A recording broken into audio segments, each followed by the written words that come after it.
तारा, एक तू ही भरोसा, एक तू ही सहारा, नहीं तेरे यहाँ में कोई सहारा।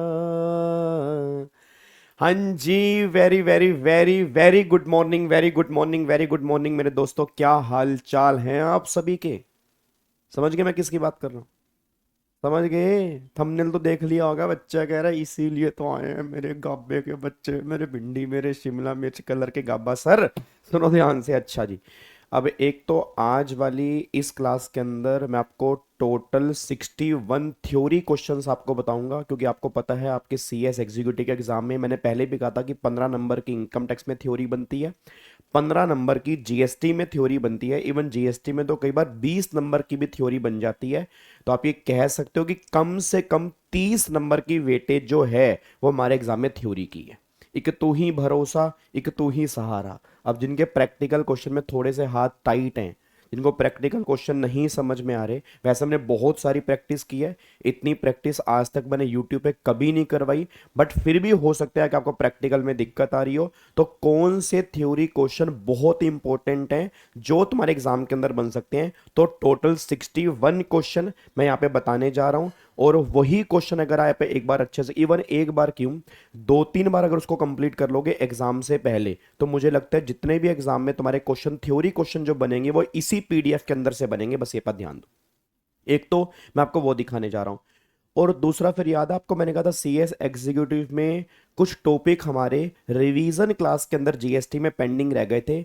एक तो हमारे वैल्यूएशन के रूल्स थे, याद है सेक्शन 15(4), 15(5) वैल्यूएशन के रूल्स मेरे पेंडिंग पड़े थे जो उस टाइम पर मैंने नहीं कराए थे। मैंने कहा था एक अलग क्लास बना के डालूंगा, एक तो वो भी मैं तुम्हें अभी करवा दूंगा।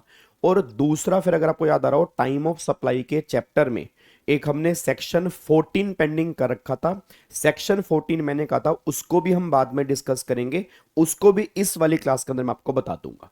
तो मैं दो चीजें बताने जा रहा हूं, एक तो 61 थ्योरी क्वेश्चन कौन कौन से हैं वो आपको दिखाने जा रहा हूं, देन जितने भी एडिशनल टॉपिक जो हमने जीएसटी में पहले रिवाइज नहीं किए थे वो अब मैं तुम्हें करवाने जा रहा हूं। ये सीएस एग्जीक्यूटिव की फैमिली के बच्चों के लिए बहुत इंपॉर्टेंट होने वाली है क्लास, बस ये बात ध्यान देना, ठीक है जी।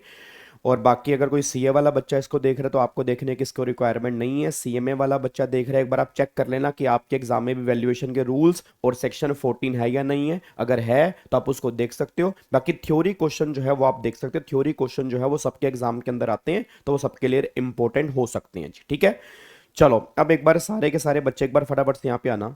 तो यहाँ पर मैंने टोटल टॉप नोच, ओए ओए, टॉप नोच देख रहे हो, टॉप नोच 61 थ्योरी क्वेश्चन यहाँ पर मैंने फाइंड आउट किए हैं। और गाबा सर आपके साथ हैं और हमेशा रहे हैं, ऐसा हो ही नहीं सकता तुम्हारे एग्जाम से पहले गाबा सर तुम्हारा साथ छोड़ दें, ठीक है जी। अब यहां पर ये इनकम टैक्स के most expected theory question chapter wise मैंने यहां पे लिस्ट बना रखी है। पहले basic, basic of income tax में, मतलब बेसिक ऑफ टैक्स में कौन कौन से थ्योरी क्वेश्चन इंपॉर्टेंट है, फिर रेजिडेंशियल स्टेटस में कौन कौन से हैं, सैलरी में कौन से हैं, रिटर्न ऑफ इनकम में कौन से हैं, एडवांस टैक्स में कौन से हैं, टीडीएस में कौन से हैं, फिर मिक्स क्वेश्चन कौन से हैं। तो टोटल मिला के अप्रोक्सीमेट 28 क्वेश्चन ऐसे हैं, 28 क्वेश्चन ऐसे हैं जो इनकम टैक्स में इंपॉर्टेंट है। दूसरा फिर जीएसटी में ऐसे बेसिक सप्लाई, रजिस्ट्रेशन, रिटर्न और टैक्स इनवॉइस वाला चैप्टर, ईवे बिल वाला chapter, accounts and records, RCM, composition, फिर यहां पर मिक्स क्वेश्चन निकल के आ रहे हैं। ये बहुत इंपॉर्टेंट होने वाले हैं। ये सब तुम कहां से पढ़ोगे? जो तुम्हारे को मैंने क्लास में नोट्स बनवाए हैं, जो तुम्हारे को मैंने क्लास में नोट्स बनवाए हैं, या जिनको नहीं पता तो हैंड रिटन फाइल मैंने ऑलरेडी फ्री ऑफ कॉस्ट में दे रखी है। ड्राइव का लिंक आपके पास है, उसमें जाएंगे वो आपको मिल जाएगा, या आपने कहीं से भी क्लासेस ली होंगी उनके नोट्स में क्वेश्चन अगर होंगे तो भाई एक बार वहां से पढ़ लेना। गाबे, ओए गाबे गाबे गाबे गाबे सुन। नहीं मतलब यही दोस्ती, यही प्यार कि आप ये क्वेश्चन नहीं कराओगे, मैं कराऊंगा, ठीक है। मैं इसका ओवरव्यू दूंगा, बिल्कुल दूंगा, बट एक बार मैं चाहता हूं कि पहले आप पढ़ लो, मेरी वेट मत करना, मेरी वेट मत करना। मैं अपने आप तुम्हें टाइम निकाल के इसकी वीडियो अपलोड कर दूंगा, बट आप एक बार पढ़ लो, तुम्हें देखते ही समझ में आ जाएंगे मैं किन किन क्वेश्चंस की बात कर रहा हूं। तो पहले एक दो बार खुद पढ़ लेना। मैं फिर कह रहा हूं, जिनके प्रैक्टिकल में हाथ दिक्कत है वो उनके थ्योरी ही बचाएगी, ठीक है ना, उनको थ्योरी ही बचाएगी। और 30 से 35 नंबर की थ्योरी तुम्हारे एग्जाम के अंदर बनती है, तो तुम समझ सकते हो कि थ्योरी कम नहीं होती। अगर मान लो प्रैक्टिकल आते हैं फिर तो प्रैक्टिकल बेस्ट है, बट अगर मान लो प्रैक्टिकल नहीं आ रहे और अगर थ्योरी इसमें से पेपर के अंदर बन गई तो क्या दिक्कत वाली बात है भाई, 30 नंबर हमारे एग्जाम के अंदर आने हैं जी। बात समझ में आ रही है। और ये पीडीएफ क्या करूंगा, ये पीडीएफ मैं उसी ड्राइव के लिंक में डाल दूंगा जो ड्राइव का लिंक आप सभी के पास है, जिसमें सारे पीडीएफ हैं। और ये मैं वीजी स्टडी हब वाले टेलीग्राम चैनल पे भी डाल दूंगा, आप वहां से भी इसको डाउनलोड कर सकते हो। और मैं आपको बार बार कह रहा हूं, ये चैनल अपने हर दोस्त के साथ में शेयर कर दो वीजी स्टडी हब का। ये चैनल तुम्हारे एग्जाम में बहुत बढ़िया नंबर दिलवाएगा, क्योंकि सारी की सारी फैकल्टी पूरी मेहनत कर रही है तुम्हारे लिए, बस ये पर ध्यान देना चाहिए। क्या बात मेरे समझ में आ रही है। और सब्सक्राइब भी कर लिया करो, मतलब देख के भाग जाते हो, ना लाइक करते ना कमेंट करते, कुछ नहीं करते, बस देखा और भाग गया ना लाइक। इसे वीडियो रिकमेंडेशन में आती है, पता तुम्हें, इसे वीडियो रिकमेंडेशन में आती है। जो मान लो फॉर एग्जांपल 100 में से 5 बच्चे अगर मेरे को जानते हैं तो 95 बच्चे और जानेंगे, वो तुम्हारी वजह से जानेंगे, ये तुम्हारा फर्ज बनता है, बस ये पर ध्यान दो। ठीक है जी। तो ये पीडीएफ में डाल दूंगा, आप इसको यहां से डाउनलोड कर लेना। तो ये सारे क्वेश्चन एक बार देख लेना, बहुत बढ़िया बढ़िया क्वेश्चन है, और हो सकता है तुम्हें सेम क्वेश्चन तुम्हारे एग्जाम में देखने को मिल जाए इस बार के एग्जाम में, बस ये पर ध्यान देना चाहिए। ठीक है जी, बात समझ में आ रही है। चलो अब इनके साथ ही अब मैं आता हूं जो अपनी क्लास के ऊपर जो आपसे मैंने वादा किया था।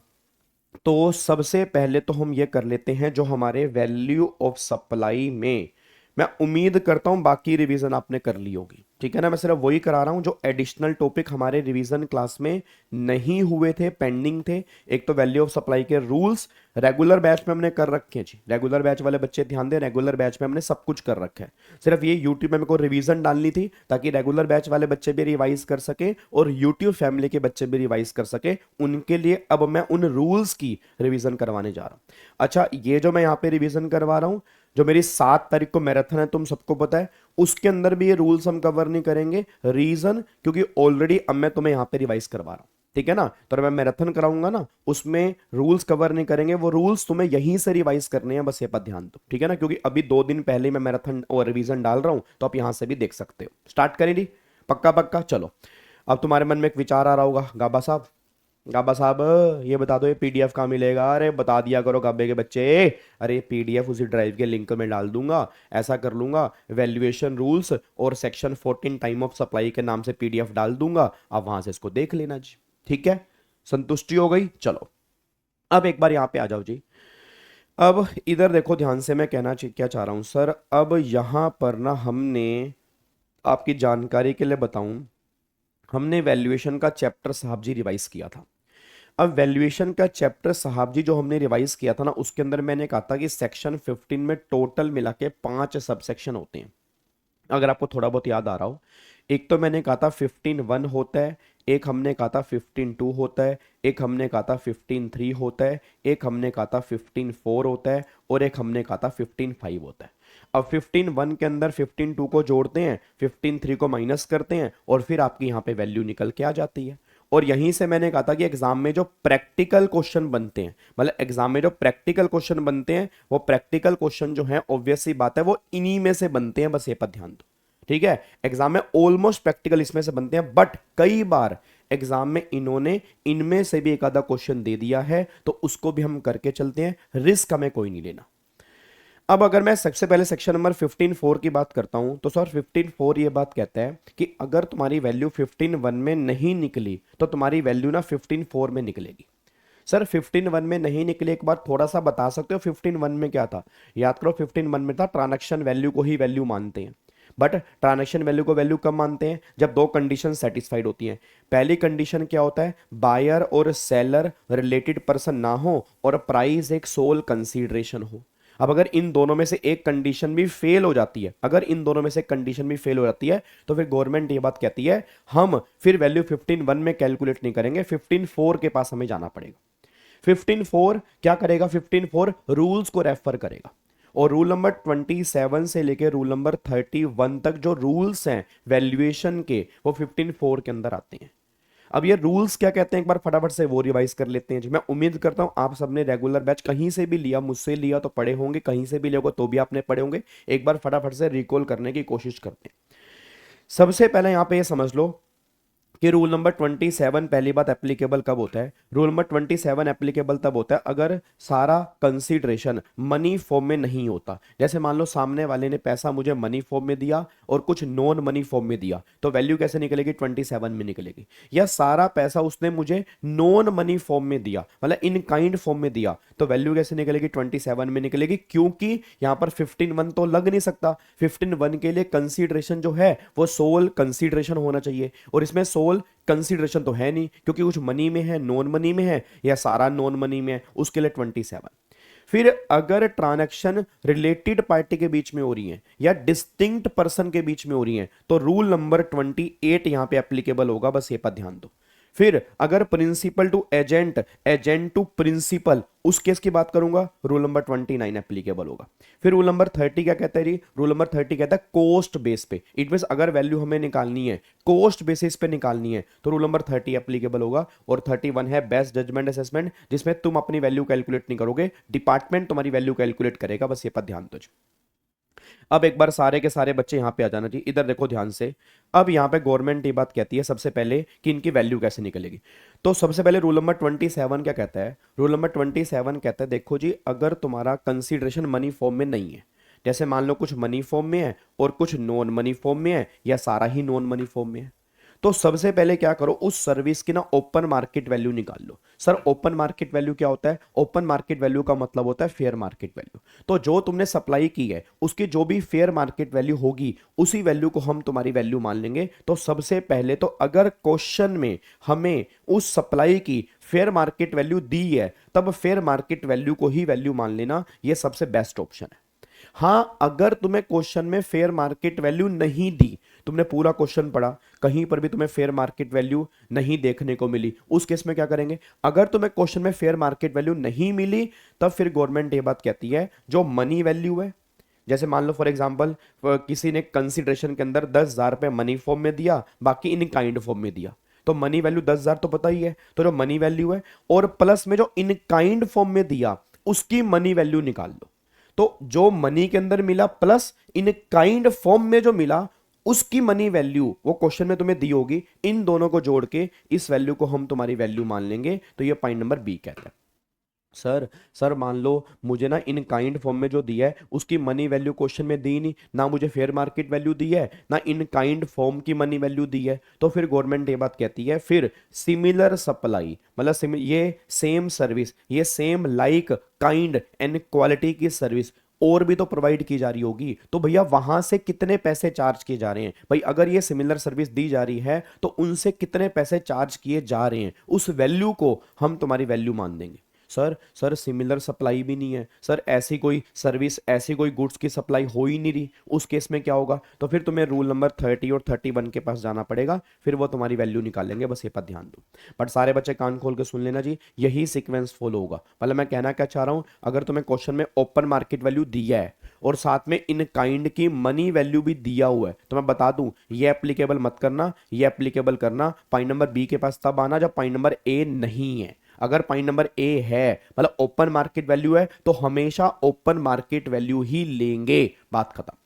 तो अगर ओपन मार्केट वैल्यू नहीं है, फिर मैं बी पॉइंट के पास जाऊंगा, अगर बी में वैल्यू निकल रही फिर सी के पास जाऊंगा, अगर सी में वैल्यू नहीं निकल रही फिर मैं डी के पास जाऊंगा। मेरे को डायरेक्टली डी पे जंप नहीं करना, मतलब यही सीक्वेंस है, ये ऑर्डर है और ये फिक्स है।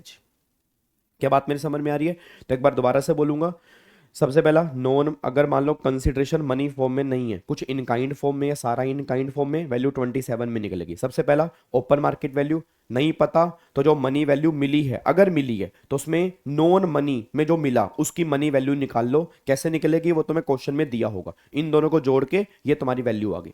नहीं दिया तो similar like kind and quality की अगर वैल्यू दी हुई है वो ले लो। नहीं दिया तो फिर रूल नंबर 30 और 31 के पास जाओ, वो तुम्हारी वैल्यू निकाल देंगे। ये हमारा रूल नंबर 27 आ रहा है।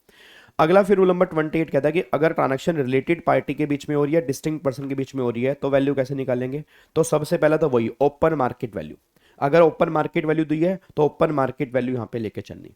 अगर ओपन मार्केट वैल्यू नहीं दी है तो सिमिलर सप्लाई की वैल्यू तुम्हें यहां पे लेके चलनी है। सिमिलर सप्लाई मतलब same like kind and quality की वैल्यू, वो भी नहीं है तो रूल नंबर 30 और 31 के पास जाओ और जो वैल्यू दी होगी उस वैल्यू को अपनी वैल्यू मान लो, बस ये पर ध्यान दो।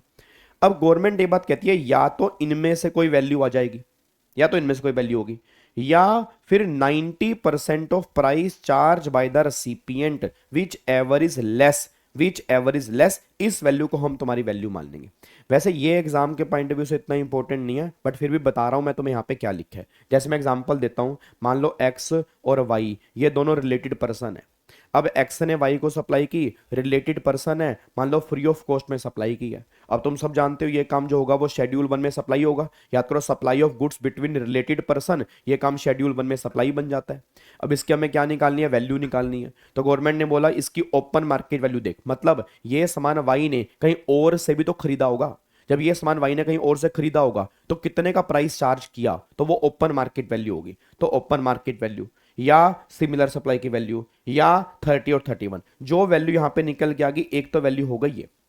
फिर गवर्नमेंट कहती है जब वाई ने ये सामान आगे बेचा, जब वाई ने सामान आगे बेचा तो जितने का भी बेचा, जितने का भी बेचा उसका 90% भी एक वैल्यू निकाल ले। मतलब एक तो जो तुमने ऊपर वैल्यू निकाली, एक तो वो हो गई। और जब वाई ने आगे बेचा, रेसिपिएंट वाई है ना, एक्स ने वाई को दिया तो वाई रेसिपिएंट है, तो वाई ने जब आगे बेचा, जितने का बेचा उसका 90%, तो इनमें से जो भी लेस वैल्यू होगी उस वैल्यू को हम तुम्हारी वैल्यू मान लेंगे। बस ये पर ध्यान दो। अब तुम्हारे दिमाग में क्वेश्चन आ रहा होगा, सर क्या इसका आप हमें एग्जांपल दे सकते हैं? बिल्कुल दे सकते हैं। ये ऊपर मैंने डिटेल में रूल्स लिखे हुए हैं, उसके नीचे हर रूल के नीचे मैंने उसका एग्जाम्पल लिखा हुआ है। तो मैं नोट्स अपलोड करूंगा तो पूरे ही अपलोड करूंगा, आप उसके एग्जाम्पल साथ में उसके देख सकते हैं। जैसे मैं तुम्हें एग्जाम्पल चलो दे ही देता हूं अब यहाँ पे। अब अगर मैं यहाँ पर बात करता हूँ, मान लो यहाँ पर ये देखो रूल नंबर, बात करते हैं रूल नंबर 28। अब ये रूल नंबर 28 देखो यहाँ पे जी क्या। अब रूल नंबर 28 देखो, केस नंबर 1, मान लो फादर ने सन को लैपटॉप दिया फ्री ऑफ कॉस्ट में। अब ये लैपटॉप मार्केट से खरीदा 60,000 रुपए का, तो ओपन मार्केट वैल्यू कितनी है, 60,000, वैल्यू ऑफ सप्लाई 60,000, क्योंकि उसने आगे बेचा नहीं है। बट अगर फादर ने सन को लैपटॉप दिया फ्री ऑफ कॉस्ट में और लैपटॉप मार्केट में कितने का, 60,000, तो या तो ओपन मार्केट वैल्यू 60,000 पे निकल के आ गई, यहाँ पे आ गई 60,000 पे, ठीक है जी। और फिर उसने आगे क्या कर दिया, लैपटॉप बेचा, कितने का बेचा, 65,000 रुपए का बेचा, 70,000 रुपए का बेचा। अब वैल्यू कितनी आएगी, तो गवर्नमेंट ने बोला या तो 60,000, अगर 65 का बेचा तो 65 का 90 58,500, which ever is less 58,500 value मानेंगे। और अगर उसने 70 का बेचा तो 60,000 ओपन मार्केट वैल्यू, या 70 का 90 63,000, इसमें से लेस क्या बना, 60,000, हम ये वैल्यू मानेंगे। तो इस तरह से आपकी वैल्यू निकल के आएगी रूल नंबर 28 में। ये हमारा रूल नंबर 28 है जी, ठीक है। उसके बाद फिर रूल नंबर 29 पे आओ जी। रूल नंबर 29 कब लगता है, प्रिंसिपल टू एजेंट और एजेंट टू प्रिंसिपल वाले केस में रूल नंबर 29 एप्लीकेबल हो जाता है। अब इसमें रूल नंबर 29 में क्या है, पहला ओपन मार्केट वैल्यू। अब इसके साथ में इसी ओपन मार्केट वैल्यू को कंपेयर करना है, ओपन मार्केट वैल्यू और 90% price charge by the recipient which ever is less. मतलब ओपन मार्केट वैल्यू तुम्हें क्वेश्चन में दी है, और जितना भी मान लो प्रिंसिपल टू एजेंट है, तो जब एजेंट ने आगे बेचा होगा, जितने का बेचा होगा उसका 90%, इनको कंपेयर कर लो, जो लेस वैल्यू होगी वो तुम्हारी वैल्यू आ जाएगी। बट अगर तुम्हारी वैल्यू यहां पे नहीं निकल रही तो फिर रूल 30 और 31 के पास जाओ, वो तुम्हारी वैल्यू निकाल लेंगे। अब बच्चा कह रहा है सर बार बार रूल 30 के पास भेज रहे हो, ऐसा रूल नंबर 30 में क्या लिखा है? रूल नंबर 30 कुछ भी नहीं कहता, रूल नंबर 30 कहता है कॉस्ट बेस पे वैल्यू निकालेंगे।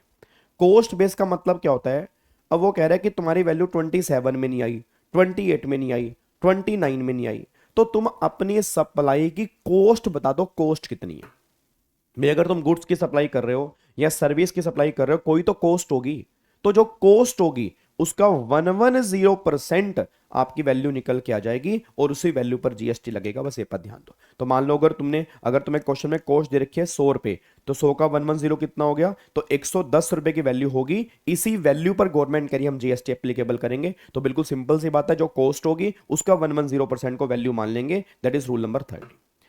फिर रूल नंबर 31 है बेस्ट जजमेंट। इसमें डिपार्टमेंट वैल्यू निकालेगा। अब डिपार्टमेंट कहता है कि अगर तुम्हारी वैल्यू 27, 28, 29, 30 कहीं पर भी नहीं आ रही तो मैं तुम्हारी वैल्यू निकालूंगा। अब डिपार्टमेंट वैल्यू कैसे निकालेगा, तो उसने बोला जो भी बेस्ट जजमेंट होगी, मतलब जो मुझे लगेगा बेस्ट वैल्यू है, उसी वैल्यू को तुम्हें वैल्यू मानना पड़ेगा। और सुनो, मैं जो वैल्यू निकालूंगा वो निकालूंगा इन्हीं रूल्स के बेस पे, मैं और कहीं नहीं जाऊंगा। तो देखो यहां पे क्या लिखा है, department will compute value as per the rule 27 to 30, क्योंकि तुमसे तो निकली नहीं, तो डिपार्टमेंट कह रहा है मुझे दो, मैं तुम्हारी वैल्यू निकालूंगा, और जो मैं वैल्यू निकालूंगा उसी वैल्यू को हम तुम्हारी वैल्यू मान लेंगे। ये 27 से लेकर 31 तक निकल के आ रहे हैं।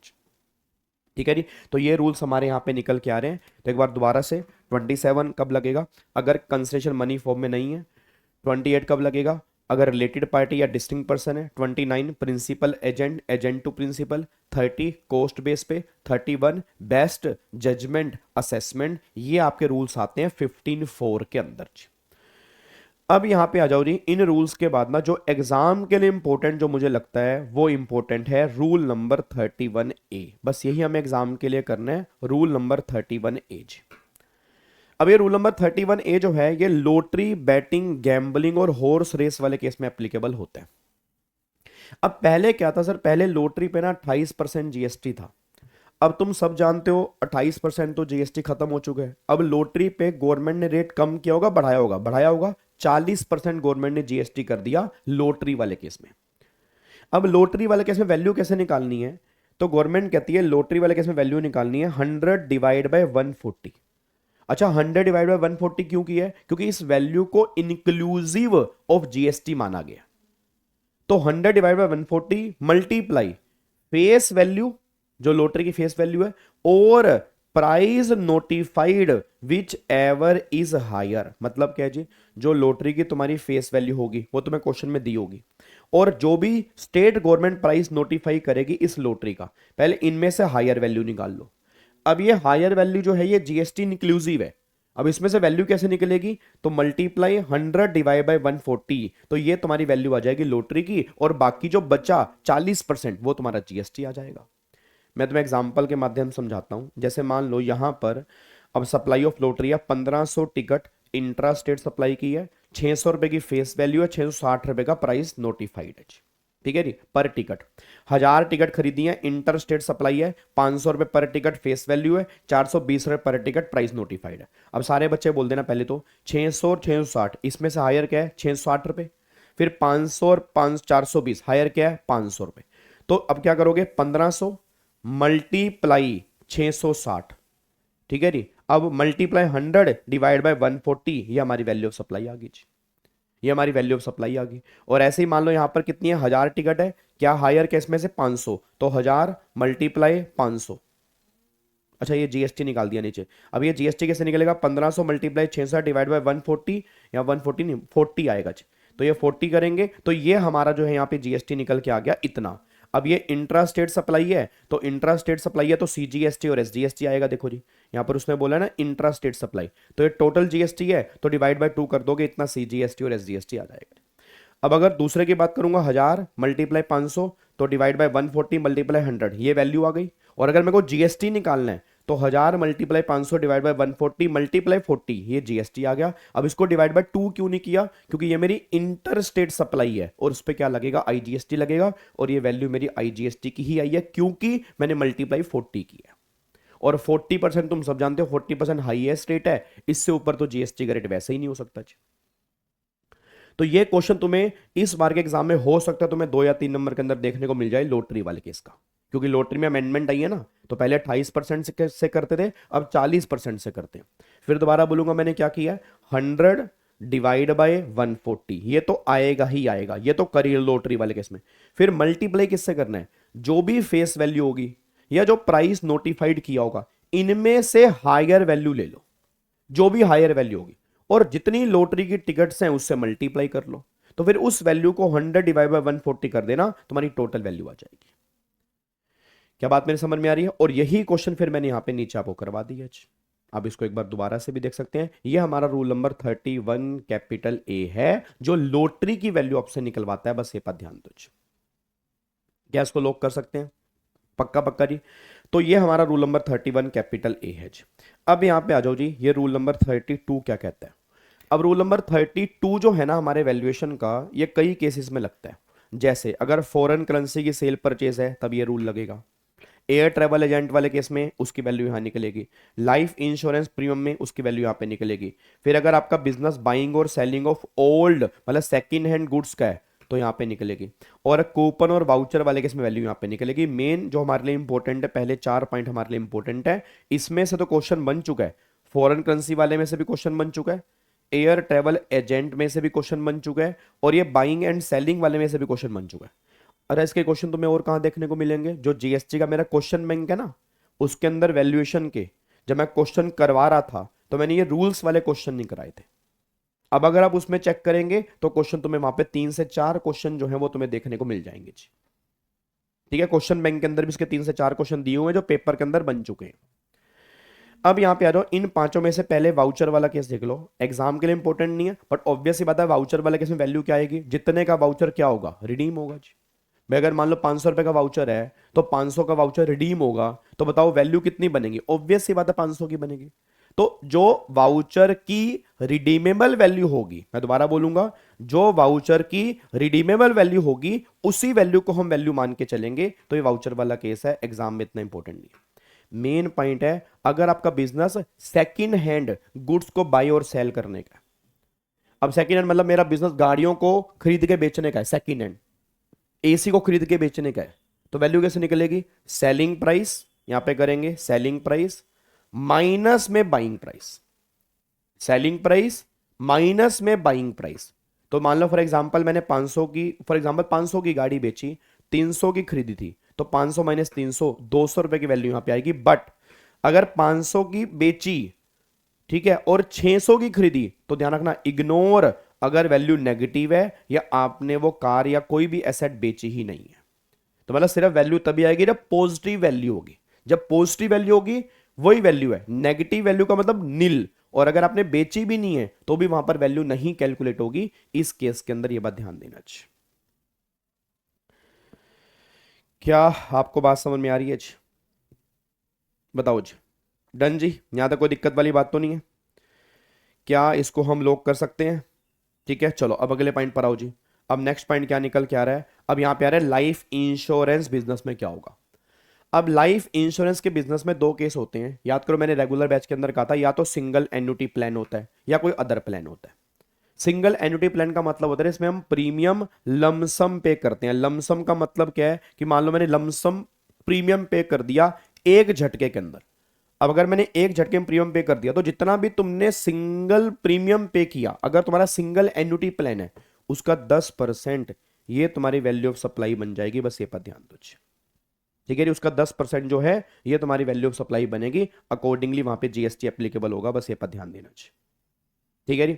और अगर मैं अदर प्लान की बात करूंगा, अच्छा अदर प्लान में क्या होता है जी, अब अदर प्लान में क्या होता है, अदर प्लान में इन्वेस्टमेंट भी होती है और अदर प्लान में रिस्क भी कवर होता है।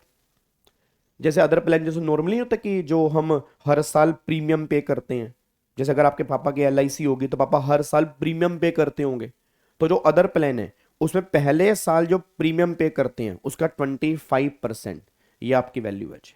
और आने वाले सालों में जो प्रीमियम पे करेंगे उसमें 12.5% ये आपकी वैल्यू निकल जाएगी। बस ये पर ध्यान दो जी। तो फर्स्ट ईयर में 25% और आने वाले सालों के अंदर वो प्रीमियम पे करेंगे वो 12.5%, ये आपकी वैल्यू यहां पे निकल के आ रही है। बस ये पर ध्यान देना चाहिए। क्या बात मेरी समझ में आ रही है जी?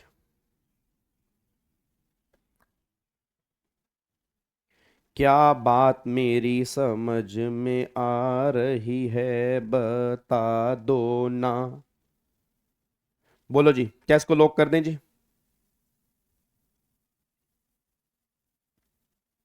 डन। चलो अब अगले पॉइंट पर आओ जी। अब यहां पे आओ जी, अब एयर ट्रेवल एजेंट वाले केस में चेक करो। अब एयर ट्रेवल एजेंट वाले केस में दो केस होते हैं जी, या तो आपने कोई डोमेस्टिक बुकिंग करा रखी होगी या इंटरनेशनल बुकिंग होगी। अब याद करो डोमेस्टिक बुकिंग वाले केस में क्या होता है, जितना भी आपका बेसिक फेयर होता है, बेसिक फेयर उसका 5% ये आपकी वैल्यू निकल के आती है। सिर्फ बेसिक फेयर लेना जी, अदर टैक्सेस दे रखे होंगे, अदर चार्जेस दे रखे होंगे, वो इग्नोर करना। सिर्फ बेसिक फेयर जो होगा उसका 5% जो होगा ये आपकी वैल्यू निकल के आएगी। और अगर इंटरनेशनल बुकिंग है तो बेसिक फेयर का 10% जो होगा वो आपकी वैल्यू आएगी। तो रटने वाला बच्चा ध्यान दे, डोमेस्टिक वाले केस में 5% लेना है और इंटरनेशनल वाले केस में 10% लेना है। बस ये पर ध्यान देना। ठीक है, अब यहां पे आओ रही फॉरेन करेंसी वाले केस में थोड़ा सा ध्यान देने वाली बात है। अब फॉरेन करेंसी वाले केस में ये पॉइंट उन्हीं को समझ में आएगा जिन्होंने पहले रेगुलर बैच के अंदर पढ़ा हुआ है। नहीं पढ़ा तो हो सकता है आपको समझ में ना आए, क्योंकि ये रूल्स थोड़े से ऐसे ही हैं, इसको थोड़ा सा टाइम लगा के देखना पड़ता है। अब एक बार यहाँ पे आओ, फॉरेन करेंसी वाले केस के अंदर मैंने कहा था कि दो मेथड होते हैं, एक तो होता है मेथड ए और एक होता है मेथड बी। अब अगर मेथड ए की बात करता हूं तो पहले मेथड ए की बात कर लेते हैं। जैसे फॉरेन करेंसी का मतलब होता है रुपीज से डॉलर में कन्वर्ट करना, डॉलर से रुपीज में कन्वर्ट करना, फिर रुपीज से पाउंड में कन्वर्ट करना, रुपीज से येन में कन्वर्ट करना, मतलब कोई करेंसी आप कन्वर्ट करवा रहे हो। अब गवर्नमेंट ने कहा जब फॉरेन करेंसी की बाइंग सेलिंग होती है तो सबसे पहले चेक करो क्या उसमें कोई भी करेंसी इंडियन करेंसी है, या तो ये केस होगा, या कोई करेंसी इंडियन करेंसी नहीं होगी। जैसे मान लो पाउंड से डॉलर में कन्वर्ट कर रहे हैं या डॉलर से येन में कन्वर्ट कर रहे हैं। सबसे पहले देख लो अगर कोई एक करेंसी इंडियन करेंसी है, रुपीज से डॉलर या डॉलर से रुपीज, कोई एक करेंसी इंडियन करेंसी है, तो अगर कोई करेंसी इंडियन करेंसी है तो फिर दो केस होंगे, या तो आरबीआई का रेफरेंस रेट अवेलेबल है या आरबीआई का रेफरेंस रेट अवेलेबल नहीं है। सर ये क्या होता है? आरबीआई बहुत सारी करेंसी के रेफरेंस रेट निकालता है, बट हर करेंसी का रेफरेंस रेट नहीं निकालता, क्योंकि 198 कंट्री है, इतनी सारी कंट्री की अलग अलग करेंसी हो सकती है, तो हर करेंसी का रेफरेंस रेट नहीं निकालता वो, ठीक है ना। बट कुछ करेंसी है जैसे मान लो पाउंड हो गया, डॉलर हो गया, येन हो गया, तो इनके मतलब जो मेन मेन करेंसी है इनके रेफरेंस रेट आरबीआई निकालता है। तो जिस करेंसी में तुम कन्वर्ट कर रहे हो इंडियन रुपीज को, या तो उस करेंसी का रेफरेंस रेट होगा या रेफरेंस रेट नहीं होगा। अगर रेफरेंस रेट है तो फिर तो क्वेश्चन में दिया ही होगा। तो फिर मान लो, अच्छा आपको पता है हर एक करेंसी का बाइंग रेट भी होता है और सेलिंग रेट भी होता है। अब बाइंग और सेलिंग रेट का मतलब क्या होता है कि बैंक मुझसे फॉरेन करेंसी कितने में बाय करेगा और बैंक मुझसे फॉरेन करेंसी कितने में सेल करेगा। जैसे मान लो एक डॉलर है, अब मुझे बैंक से डॉलर लेना है तो बैंक डॉलर बेचेगा तो बैंक का सेलिंग रेट होगा, और अगर मैं बैंक को डॉलर देना चाहता हूं और बदले में रुपीस लेना चाहता हूं तो बैंक मुझसे डॉलर बाय करेगा तो बैंक का बाइंग रेट होगा। तो बाइंग और सेलिंग दोनों रेट होते हैं और वो तुम्हें क्वेश्चन में दिए होंगे। तो गवर्नमेंट ने बोला जो भी बाइंग रेट है अगर तुम बाय करना है और माइनस में रेफरेंस रेट आरबीआई का, ये तुम्हें क्वेश्चन में दिया होगा, मल्टीप्लाई जितनी यूनिट्स तुम्हें कन्वर्ट करनी है ये, या तो सेलिंग रेट अगर सेल करना है माइनस में रेफरेंस रेट मल्टीप्लाई यूनिट्स, मतलब या तो बाइंग की बात होगी या सेलिंग की, ये आपकी वैल्यू आएगी। ये बात ध्यान दो, अगर आरबीआई का रेफरेंस रेट है। और अगर आरबीआई का रेफरेंस रेट नहीं है तो फिर क्या करो, करेंसी को इंडियन रुपीस में कन्वर्ट कर लो कि टोटल कितने रुपए तुम्हें कन्वर्ट करने हैं टोटल। तो इंडियन रुपीस में आईएनआर में कन्वर्ट कर लो, उसका 1% जो होगा ये आपकी वैल्यू निकल के आएगी। बस ये बात ध्यान दो। तो ये पॉइंट आपका यहां पे निकल के आएगा। और अगर मैं बात करता हूं, अगर मान लो कोई करेंसी इंडियन करेंसी नहीं है, दोनों फॉरेन करेंसी है, तो दोनों फॉरेन करेंसी है चलो ठीक है, बट दोनों फॉरेन करेंसी का अलग अलग रेफरेंस रेट तो क्वेश्चन में दिया ही होगा। तो जैसे मान लो लोअर ऑफ क्या करना है, INR value of first foreign currency, जो पहली फॉरेन करेंसी है उसकी इंडियन रुपीस के अंदर वैल्यू निकाल दो, फिर सेकंड फॉरेन करेंसी की इंडियन रुपीस के अंदर वैल्यू निकाल दो, फिर जो भी इनमें से लेस वैल्यू होगी, जो लेस वैल्यू होगी उसका 1% हमें यहां पर लेके चलना है जी। ये जो लेस वैल्यू आ रही है ना, इसका 1% यहां पर जो होगा ये हमारी वैल्यू निकल के आएगी। बस ये पर ध्यान दो। तो पहले आपने लेस लेना है और लेस निकलने के बाद जो 1% होगा ये हमारी वैल्यू यहां पे आएगी, अगर कोई करेंसी आपकी इंडियन करेंसी नहीं है तो। बट तुम्हारे एग्जाम में इसमें से क्वेश्चन बनने के चांसेस बहुत कम है, अगर बनेगा तो वो इसी में से क्वेश्चन बनेगा ऑलमोस्ट। बस ये पर ध्यान देना चाहिए। अच्छा अब रूल नंबर 32 में ना मेथड नंबर 2 भी है। मेथड नंबर 2 क्या है? स्लैब रेट वाला। जैसे मान लो कोई बच्चा कहता है सर मेरे को 5 लाख रुपए कन्वर्ट करवाने हैं या 10 लाख रुपए कन्वर्ट करवाने हैं, तो उसमें गवर्नमेंट ने स्लैब रेट दे रखे हैं। अब क्या स्लैब रेट दे रखे हैं? 1 लाख रुपए तक अगर कन्वर्ट करवाने हैं तो जितने भी कन्वर्ट करवाने हैं उसका 1%, और 250 रुपए विच एवर इज हायर, मतलब कम से कम 250 रुपए तो वैल्यू बनेगी बनेगी, उससे ज्यादा भी बन सकती है, 250 से कम नहीं बन सकती। भाई कम से कम इतनी वैल्यू तो है, इतनी वैल्यू पर तो जीएसटी देना पड़ेगा आपको। वो कब? अगर 1 लाख तक कन्वर्ट करवाने हैं। अच्छा अगर मुझे कन्वर्जन करवाना है 1 लाख से ज्यादा 10 लाख तक, तो 1 लाख तक तो 1000 है ही है, क्योंकि 1 लाख का 1% 1000 तो है। फिर जितने 1 लाख से ऊपर हैं, देखो 1000 प्लस में जितने 1 लाख से ऊपर है उसका 0.5%, इन दोनों को जोड़ के आपकी वैल्यू आ जाएगी। और अगर 10 लाख से ऊपर करेंसी कन्वर्ट करवानी है, 10 लाख से ऊपर, तो पहले 1 लाख का 1000, फिर 1 लाख से ऊपर 10 लाख तक कितने बन गए? 9 लाख। 9 लाख का 0.5 4500, तो 4500 और 1000 5500 तो हो गए 10 लाख तक।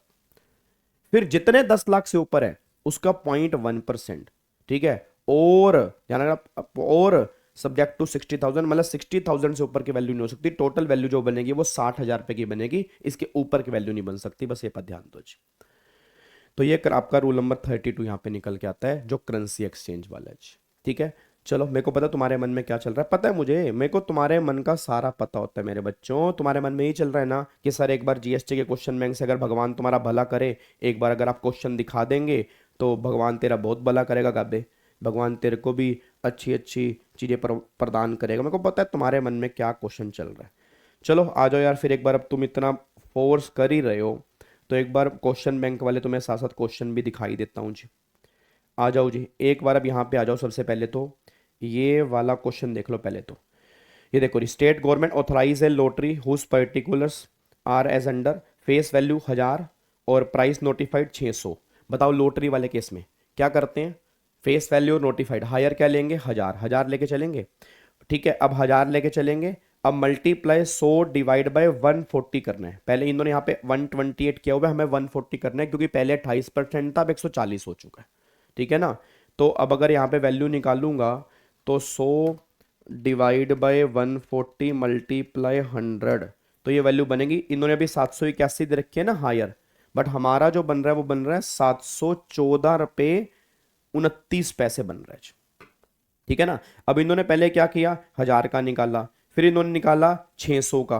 ठीक है, फिर इन्होंने 600 का निकाला, तो हमने हायर का सीधा निकाल लिया ना, हमने 600 और 1000। ठीक है, तो इसमें से हायर क्या बन गया, 1000, तो 1000 मल्टीप्लाई 100 डिवाइड बाई 140, इतनी वैल्यू आ गई। अच्छा, फिर वो कह रहा है अगर प्राइस नोटिफाइड 1050 होता 600 की जगह, तो 1050 और फेस वैल्यू 1000, हायर क्या बनता 1050, तो फिर 1050 100 डिवाइड बाई 140, तो 1050 डिवाइड बाय, यहाँ पे आंसर आता ये फिर 820 की बजाय 750 रुपये आता जी। ठीक है ना, इन्होंने 128 से कर रखा है, हमें 140 से करना है, बस ये पर ध्यान दो जी। तो अगर मान लो नोटिफाइड 600 है, तो ऑब्वियस सी बात है हायर जो बनेगा, हायर तो 1000 वाला बनेगा जी। और अगर 1050 है तो हायर फिर ये वाला बनेगा, बट यहां पर हम ये क्यों नहीं ले रहे, क्योंकि इन्होंने 128 से किया, हमें 140 से करना, और 140 से करोगे तो 750 रुपये ही आंसर निकल के आएगा। तो 1050 मल्टीप्लाई 100 डिवाइड बाई 140, यस 750 रुपये की वैल्यू आ रही है। ये लॉटरी वाला केस है जी।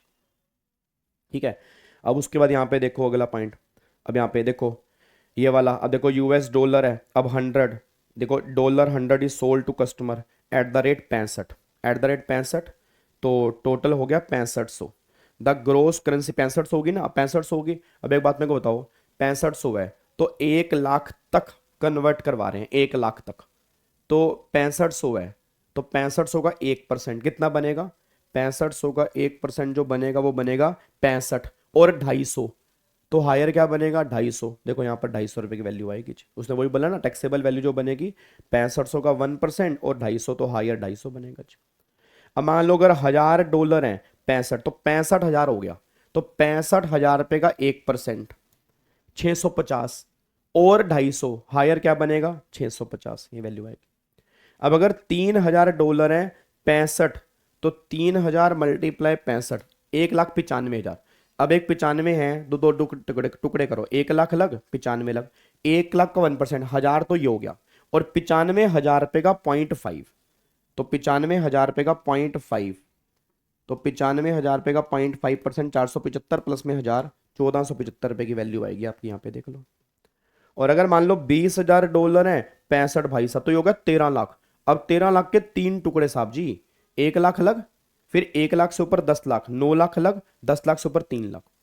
अब इसका तो 1% होता है, इसका 0.5% होता है, और इसका जो होता है 0.1% होता है। तो अगर आप यहाँ पे देख लोगे, ये देखो वही कर रखे हैं इन्होंने 0.1, ये 5500 तो वही आएगा, तो 5800 रुपये अगर आप चेक करोगे 5800 रुपये की वैल्यू आ जाएगी, ये आपका 0.4। तो इन्होंने मेथड 2 से क्वेश्चन दे रखा है जी।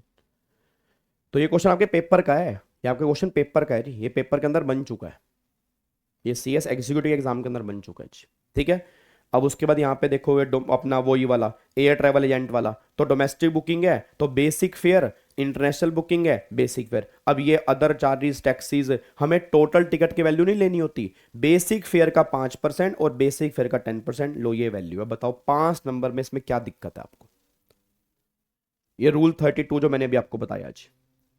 अगला एक रूल नंबर 32 में याद है, बाइंग और सेलिंग वाला, सेकंड हैंड वाला, तो क्या करते थे, selling price minus buying price. अब देखो यहाँ पे आपने ओल्ड गाड़ी खरीदी 80,000 की, बेची 1,20 की, तो 1,20 माइनस 80 कितना हो गया 40, तो ये 40 वैल्यू आ गई। अब खरीदी 75 की, बेची 65 की, तो नुकसान हो गया नेगेटिव, नेगेटिव लेते ही नहीं, तो नेगेटिव को देखो नोट नंबर 1, नोट नंबर 1 को इन्होंने लिख रखा है नेगेटिव, नो जीएसटी, उस पर कोई जीएसटी नहीं। फिर आपने खरीदी 90 की और बेची नहीं, तो याद है मैंने कहा था अगर बेचोगे ही नहीं तो भी वैल्यू नहीं आएगी, देखो जीएसटी यहां पे नहीं आएगा। और फिर अगर 1 लाख की खरीदी और 1,30 की बेची तो 30,000 रुपए की वैल्यू आएगी। तो ये पॉइंट आपके यहां पे निकल के आ रहे हैं रूल नंबर 32 के अंदर जी। तो ये एडिशनल रूल है आपके एग्जीक्यूटिव के अंदर जी। क्या बात मेरी समझ में आ रही है? पक्का पक्का। इसके नीचे वैसे एक रूल और दिया है बट वो एग्जाम में इतना काम का नहीं है, वो हमारा है रूल नंबर, यहाँ पे अगर मैं चेक करूंगा रूल नंबर 33, ये प्योर एजेंट वाला है जी। ये प्योर एजेंट वाला, प्योर एजेंट का मतलब होता है सच्चा एजेंट। सच्चा एजेंट का मतलब होता है कि मैंने तुम्हारे बिहाफ पे कोई काम किया और तुमसे कोई कमीशन चार्ज नहीं की, तो मैं प्योर एजेंट हूँ। जैसे मान लो मैं तुम्हारे पापा को सर्विस देता हूँ, उस सर्विस के ना मैं तुम्हारे पापा से 20,000 रुपये चार्ज करता हूँ, ये मैं अपनी सर्विस के करता हूँ। अब उस सर्विस से रिलेटेड कोई एक काम था, तुम्हारे पापा ने बोला यार विवेक तुम वो काम कर दो, तो मैं तुम्हें ना पैसे उसके रिम्बर्स कर दूंगा, मतलब पैसे दे दूंगा तुम्हें। अब मैंने आपके पापा के बिहाफ पे 10,000 रुपये दे दिए और आपके पापा ने मुझे 10,000 वापस कर दिए, तो कायदे से तुम्हारे पापा के बिहाफ पे जो मैंने काम किया, मेरा एजेंट हूं मैं, कमीशन बनता था ना, मैंने कमीशन नहीं ली, मैंने सिर्फ अपनी सर्विस के सिर्फ 20,000 रुपये लिए। मैंने कहा मेरे को मेरी सर्विस के 20,000 रुपये दे दो आप। तो गवर्नमेंट ने कहा ये प्योर एजेंट है, तो ये प्योर एजेंट है, जो तेरी सर्विस की वैल्यू है उसी वैल्यू पे जीएसटी लगेगा। ये 10,000 रुपये जो तूने दिए हैं इस पे कोई जीएसटी नहीं है, क्योंकि ये तूने उनके बिहाफ पे दिए और सामने वाले ने पैसा तेरे को रिम्बर्स कर दिया, बस ये पर ध्यान दो। सामने वाले ने ये पैसा तुझे यहाँ पे रिम्बर्स कर दिया, बस ये पर ध्यान देना। तो अल्टीमेट देखो उसने वही लिखा है प्योर एजेंट में, अगर उसकी खुद की सर्विस है तो उस पर जीएसटी है, अगर वो किसी के बिहाफ पे करता है एज ए प्योर एजेंट उस पर कोई भी जीएसटी एप्लीकेबल नहीं होगा, बस ये पर ध्यान दो। क्या बात समझ में आ रही है? तो ये हमारा रूल नंबर 33 यहाँ पे निकल के आ रहा है जी।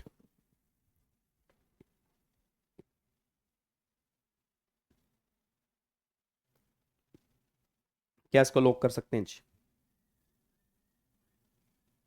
क्या इसको हम लॉक कर सकते हैं? फटाफट से आप मुझे बता दो।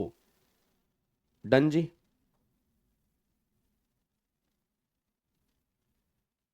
लॉक करें इसको जी?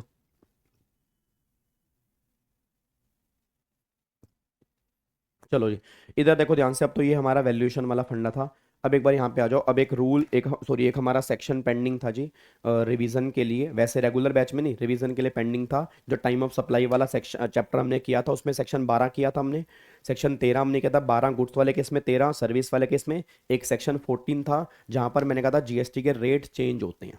अब जहाँ पर मैंने कहा था जीएसटी के रेट चेंज होते हैं उस केस में टाइम ऑफ सप्लाई जो है वो सेक्शन नंबर 14 के अंदर निकलता है।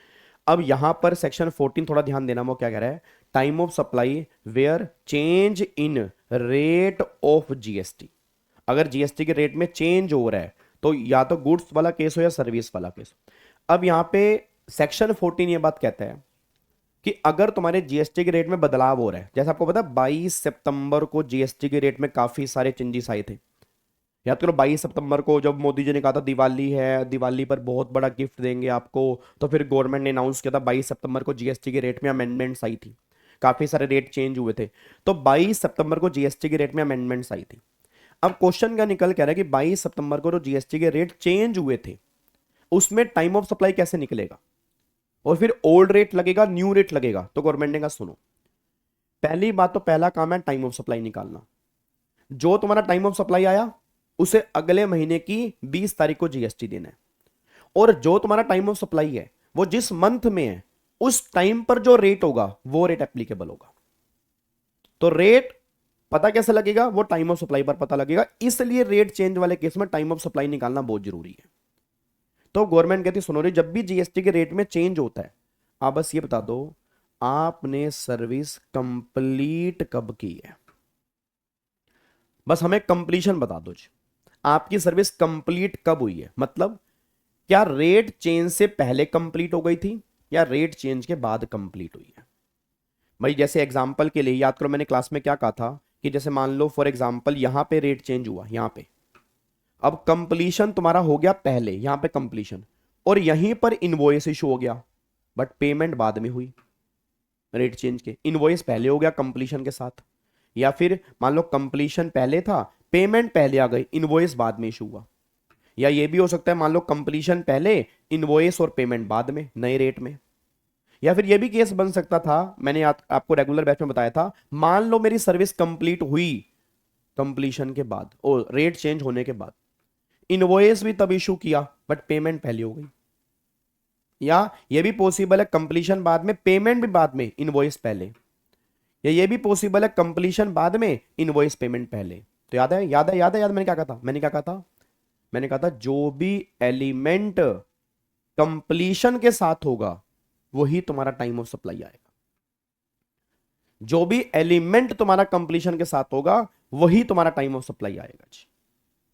मतलब जैसे यहां पर कंप्लीशन रेट चेंज से पहले है, इनवॉइस भी रेट चेंज से पहले है, पेमेंट बाद में है, तो कंप्लीशन के साथ क्या है, इनवॉइस, इनवॉइस पीओटी है। यहां पे देखो जी, अगर कंप्लीशन रेट चेंज से पहले है, सप्लाइड, सप्लाइड मतलब कंप्लीशन, ऐसे अगर आफ्टर है। अब अगर देखो यहां पे क्या लिखा है, invoice issue and payment receive after change, तो मतलब कंप्लीशन पहले और इनवॉइस और पेमेंट बाद में, तो विच एवर इज अर्लियर।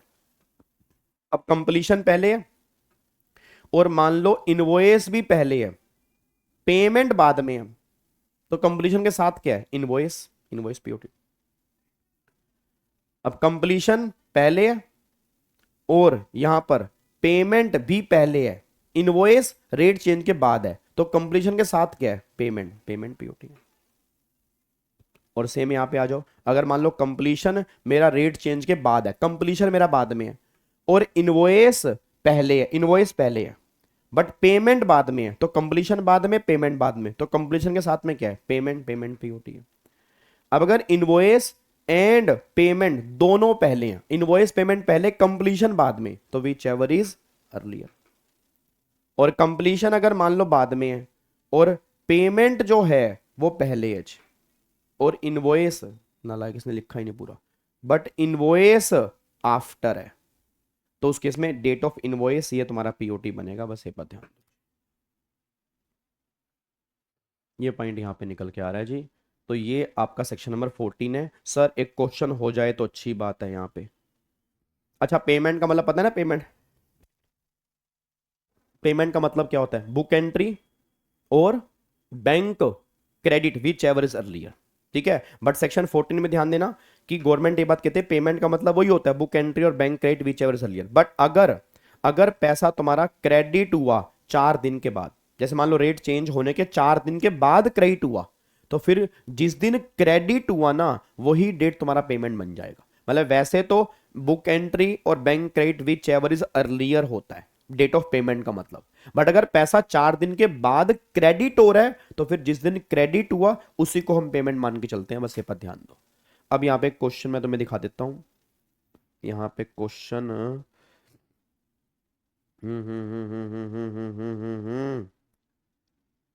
कहाँ गए अरे क्वेश्चन, रे रे बच्चे ने लिखा नहीं क्या रे क्वेश्चन, इसमें दिखा, चलो इधर देखो ध्यान से, मैं तुम्हें क्वेश्चन करवा ही देता हूँ, चलो ठीक है, उसके बाद फिर हमारा पॉइंट कंप्लीट हो जाएगा। अब यहाँ पे जैसे मान लो डेट ऑफ कंप्लीशन, अब यहाँ पे मान लो रेट चेंज हुआ 22 सितंबर को, ठीक है, ओल्ड रेट 18% है और न्यू रेट मान लो 5% है।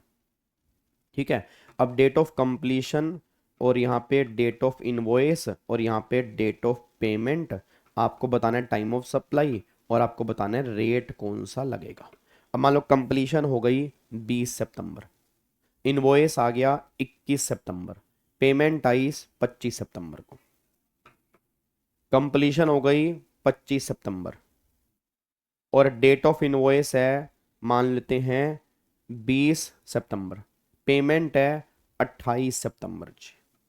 ठीक है, अब कंप्लीशन है मान लो 25 सितंबर और इनवॉइस है 18 सितंबर और पेमेंट है मान लो 20 सितंबर। अब यहां पे आ जाओ, एक बात मेरे को बताओ, कंप्लीशन 20 सितंबर को है, रेट चेंज 22 सितंबर को है, मतलब कंप्लीशन पहले है, कंप्लीशन पहले है, इनवॉइस 21 सितंबर, रेट 22 को चेंज हुआ तो इनवॉइस भी पहले इशू हुआ। और पेमेंट 25 सितंबर, पेमेंट कब है? बाद में। तो कंप्लीशन के साथ क्या है, मतलब ये पहले इसके इसके साथ क्या है? इनवॉइस। तो 21 सितंबर, और 21 सितंबर मतलब ओल्ड 18% वाला रेट लगेगा जी, सिंपल। अब अगर मान लो यहां पर कंप्लीशन 25 सितंबर को है, 25 सितंबर को मतलब बाद में, और ये 20 सितंबर है इनवॉइस, ये पहले है, और 28 सितंबर ये बाद में, तो कंप्लीशन के साथ क्या है? पेमेंट। तो ये पीओटी आएगा और नया रेट लगेगा 5%, सिंपल जी। अब अगर मान लो 25 सितंबर कंप्लीशन बाद में है, अब ये 18 सितंबर ये पहले, और ये 20 सितंबर ये भी पहले, तो which ever is earlier, 18 September old rate लगेगा जी। तो सिंपल सी बात बस ये निकल के आ रही है, इस तरह से हमारा सेक्शन 14 का टाइम ऑफ सप्लाई यहां पे निकल के आता है, बस ये पर ध्यान दो जी। क्या बात मेरी समझ में आ रही है जी? लॉक कर सकते हैं इसको। तो ये हमारे एडिशनल पॉइंट थे जो हमने यहाँ पे डिस्कस नहीं किए थे। आई होप अब तुम्हें यहाँ पे समझ में आ गई है जी। ठीक है, बाकी अगर और कुछ भी होगा तो उसकी वीडियो बना के डाल दूंगा मैं। ठीक है, बाकी यही पॉइंट थे जो हमें यहाँ डिस्कस करने थे। आपको मैंने थ्योरी क्वेश्चन भी बता दिए, और ये वाले क्वेश्चन भी आपके पास ये वाले प्रोविजन भी आपके पास आ चुके हैं। अब इनको आराम से बैठ के रिवीजन कर सकते हैं। खूब खूब मेहनत करें, यही लास्ट के कुछ दिन आपके पास है, इसमें आप मेहनत कर सकते हैं। और फिर उसके बाद रिजल्ट तक तुम्हें टेंशन नहीं होगी, क्योंकि तुम्हारे एग्जाम बढ़िया जा चुके होंगे। नहीं तो फिर रिजल्ट तक टेंशन रहती है सर। ठीक है, जितना हो सके उतने एफर्ट्स लगा दो। और बाकी मिलते हैं 7 तारीख को शाम को 7 बजे यूट्यूब पे लाइव जीएसटी की मैराथन के लिए। पूरा जीएसटी बहुत बढ़िया तरीके से रिवाइज करने की कोशिश करेंगे। Thank you so much. जय हिंद, God bless you, love you all, bye bye, tata, thank you so much.